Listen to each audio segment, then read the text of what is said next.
Hey traders, Raghee here. Welcome to another episode of Charts and Coffee. Happy Monday, everybody. Hope everyone's doing well. All right, so let's get to it. As always, thanks for joining me. Keep those questions coming. We'll be together till 9:20, and then we do have a bonus session today, and that is immediately after Charts and Coffee. We'll be rolling into, it's a separate link on the YouTube. There'll be a separate link for the live day trading stream that's going to go from 9:20 to about 11:30 today. So you can join me after that. Not on this link. Go back to YouTube, Simpler Trading. Click on the next one, and I'll see you guys thereafter. All right. So that'll give us another. Yeah, that'll be another. Actually, check it out. But what we'll be doing is a lot of intraday trading for futures and options, and even scanning some ETFs and stocks, because that's the way I look at the futures market for those relative outperformers. This is going to be an interesting week with probably, I think a lot of people consider this the most important week for earnings. And I don't disagree. I think the only other week that's more impactful than this is just simply the financials, that initial financials release, where earnings season basically kicks off. So with that in mind, let's kick this off with our first question. Hey there, James.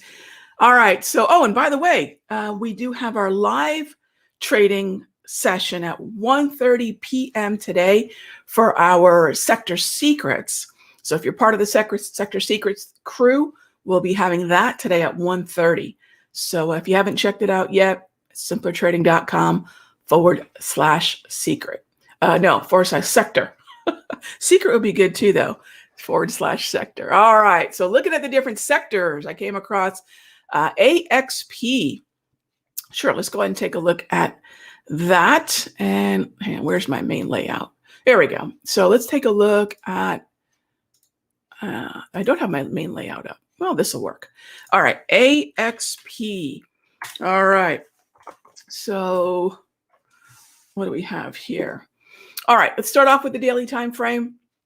And, we have earnings coming up. Yeah, so maybe after earnings, it's double green. We're going into earnings. James, I think, as far as I'm concerned, let's wait till after the dust settles, and that's got to be tomorrow, right? So my question then would be, of all the different things in the XLF, right, is there anything that's already gotten past earnings? So earnings is in the rearview mirror, and that we still have a double green, or at least that bullish directional bias, right? So let's not focus on anything that's right within that immediate window to earnings. Let's wait till we get the aftermath, the dust to settle, and then that's what I would do. But we have a lot of other names that earnings has already happened, right? I mean, Bank of America, I know it's not double green, but again, that volatility of earnings is behind us. Citi, again, that volatility of earnings is behind us. So that's a lot of what we'll probably do more of at 1:30. We'll start to look at those markets that have earnings, already in the rearview mirror, but have maintained either directional bias and or the trend, which are not the same thing. Directional bias means the market's tendency to climb or sink is still intact. But the double green means that the quality of the trend is ideal, right? So all trends need directional bias, but not all directional bias markets have a trend. So let's keep that in mind. All right, PSW, good morning. I have a live trade session on YouTube. Yes, it's on the YouTube channel. I don't have that handy with me. I can't actually go get it, but check out the channel. And then before I'm done, maybe I can send that through, but I don't have that handy with me at the moment. Let's see. Or do I? Hang on. Give me 1 second here, gang. Doing a live show is hard enough. Doing impromptu tech supports, not always easy. Bear with me here. Let me see if I have the link. Let's see. Do I have the link? I don't. All right. Next up is taking a look at ZB. Sure. So the bond market. Yeah, I love this question. So if I'm looking at, not soybean meal, if I'm looking at the 30-year bond, let's zoom in a bit. All right, so what do we have here?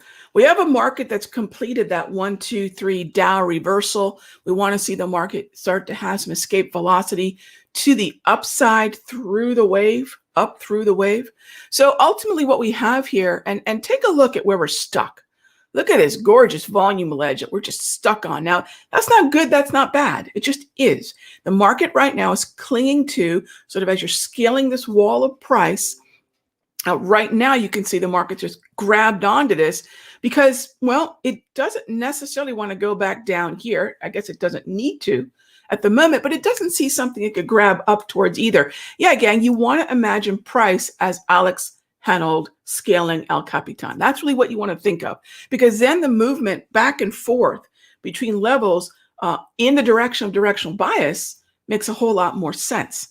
So keep in mind, we've got a point of control here, which is if there's a ledge, that's the most, that's the best place to sort of dig your feet in and get a grip.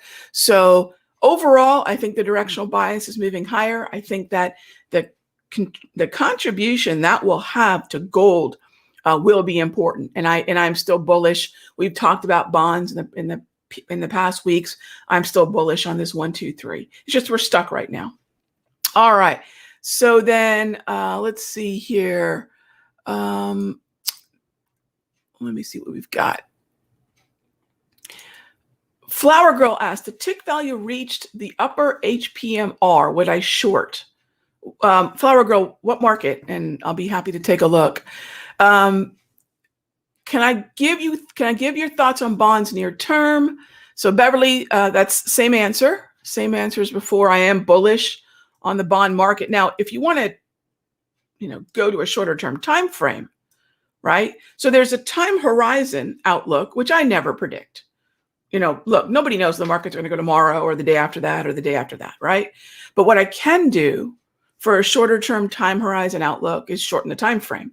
Right now, the markets are heading higher on a 1 minute. The markets are trying to move higher on a 15. So, let's see where the trends are, follow those trends, and the longer the time frame is, the more insight it's going to give you to your time horizon. It's really that simple.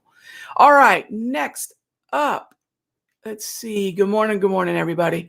LMT, did it lose its sync with XLI? Well, let's take a look.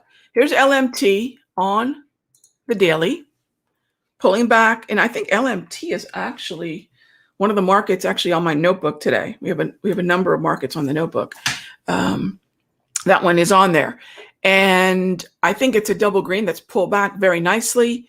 Again, we have earnings in our rearview mirror, which is exactly what we were talking about earlier. So that's LMT pulling back.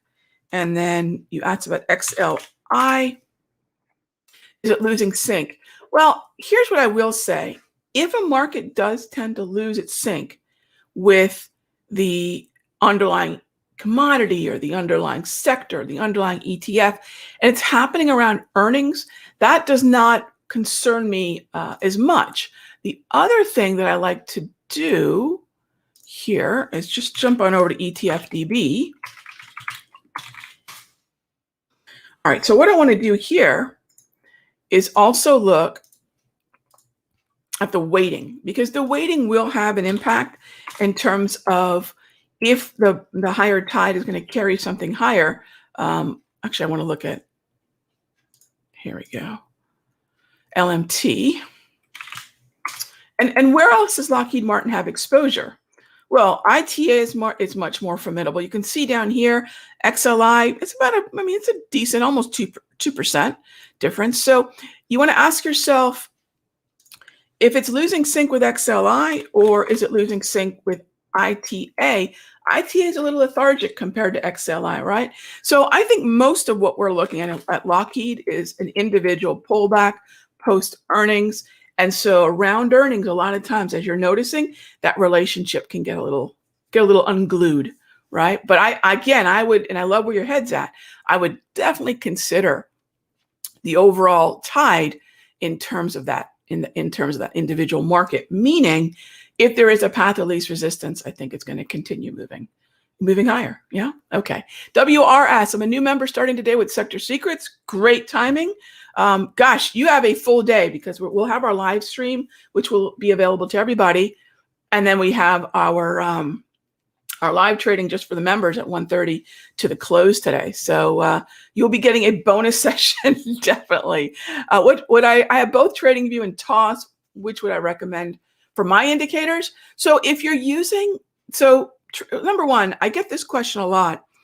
Do you need any premium tools for Sector Secrets? You don't. I have one premium toolkit, and it's my V-Score, VWAP, V-Profile trio. Oh, well, actually, it's a quad now because we have the V-Score bands, which sync up with the V-Score.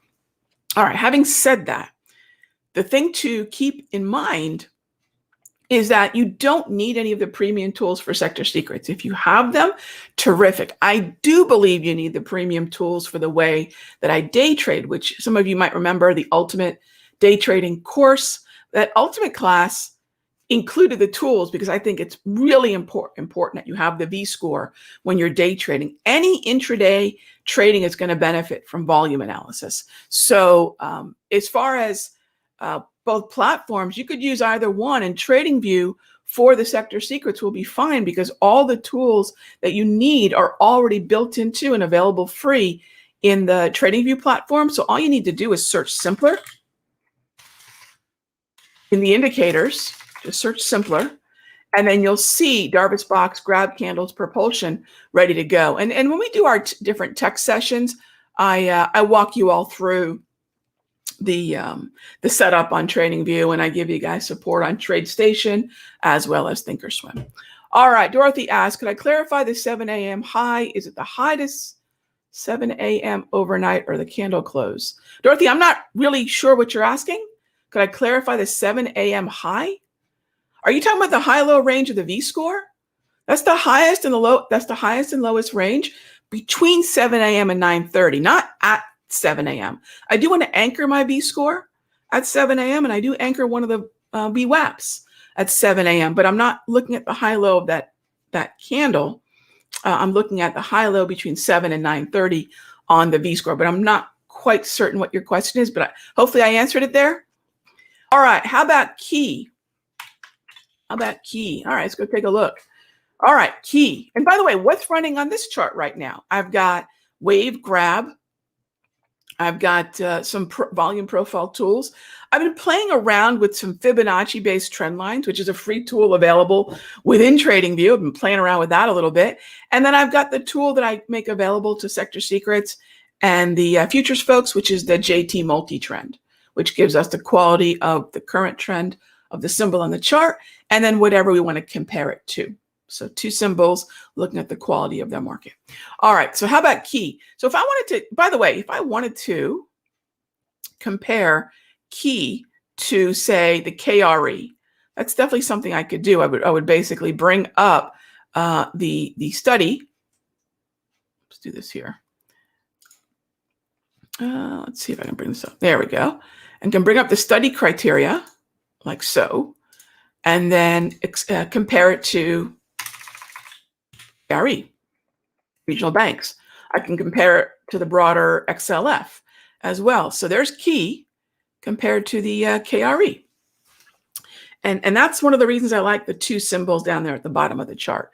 So generally speaking, I think the structure lost support back at the end of March. So of all the symbols I could look at, I don't know that I'd prioritize this. I certainly would not short it. So remember, just because I'm saying it's on a trend anymore doesn't mean it's a short. It just means it's on a trend anymore. And so dips and buy the dip would not be valid. However, keeping the bullish bias is important. And then using a tool like a Ready Aim Fire, using a tool like a slow stochastic would be very important. So that's where we keep in mind the trend that was. So look at all this yellow that started around, March 22. I can tell specifically the day that we lost the quality of the trend. That's what that JT trend does for us. But then look at the trend that preceded. Really nice string of double green. Keep the bullish bias. Notice that if you started getting presumptively short, it hurts you. And that's what a lot of traders do. They look at the market in this binary long or bullish short way, and that's a huge error. Broken uptrends are not, in fact, downtrends. They are actually chop distribution, to be more specific, and we keep the directional bias that preceded the chop. That's straight up Dow Theory 101, gang. All right, little straight up Dow decoded. All right, any thoughts on eBay? Well, let's see. So one of the things that you're going to keep in mind during earnings season, gang, is something we've talked about. I've made a number of free videos about this, and it's called the 642 window to earnings. If I'm inside 2 weeks, I'm no longer in that opportunistic window of 6 weeks out, 4 weeks out, 2 weeks out. So I know a lot of traders want to play earnings right on top of the event. There's nothing wrong with that. I think you're going to end up looking at different strategies versus just a long call, trending market type approach that I prefer. So if I'm looking at this, it's very iffy that this would have qualified for a 642, because for most of the 6 week window and even the 4 week window, we weren't in a trend. So eBay just wouldn't end up on that pre-earnings situation. Now, I will tell you this, there's lots of other traders that love trading the event within that 1 week because the implied volatility is higher, and strategies that are trying to take advantage of collecting higher credit do make more sense. But that's not my preferred pitch. My preferred pitch is that window in a trending market with earnings, 4 to 6 weeks out. So this would not be anything I can do with now, quite frankly, nor would I have before, because again, what I want to do is think about where is eBay weighted heavily at the index level and the sector level, right? That's sector secrets, right? At the index level and the sector level. And then what I want to do is focus on, is this tracking with that index or sector? Is this a relative outperformer? Gang, stick with the relative outperformers. The only time you're really going to benefit from laggards are rotation. And let's face it, gang, nobody times rotation. So that's about the only time you'll just sort of stumble into the benefit of rotation. If you have a longer time horizon, then maybe you can play that rotation. But again, very difficult to time that. Apple pre and post earnings, again, it's going to be the same answer. Jim, it's going to be the same answer. Right? Where are we? Post earnings, we'll see where we land. If it's double green now, but again, proximity. So if there's anything I can ask you guys to do, and I've made this strategy absolutely freely available. I've made it a free video. I've talked about it here in Charts and Coffee. Start your conversation about earnings 6 weeks out. Listen to me now, believe me later. Playing earnings inside 1 week is a very different game. I don't encourage it for most people. You want to play runs into earnings. That's the easiest earnings. That's an underhand pitch. I think there are some more complicated, knuckleball type pitches that some traders do like to focus on a week inside of earnings. But if you want that nice underhand pitch, that's going to be focusing on it. So same answer as anything else. If you guys are looking at a symbol that is inside of a week to earnings, that's going to be the same answer. Okay. I'm going to come back with, let's talk about 642. I don't play earnings inside of a week. If anything, if it was a double green, I'm starting to scale out. So I hope the consistency in that message helps. We do have the link. If you take a look at the chat window, Simpler Trading has pushed that link for the live trading out. So you guys can check that out. And let's see, I'm just about out of time here.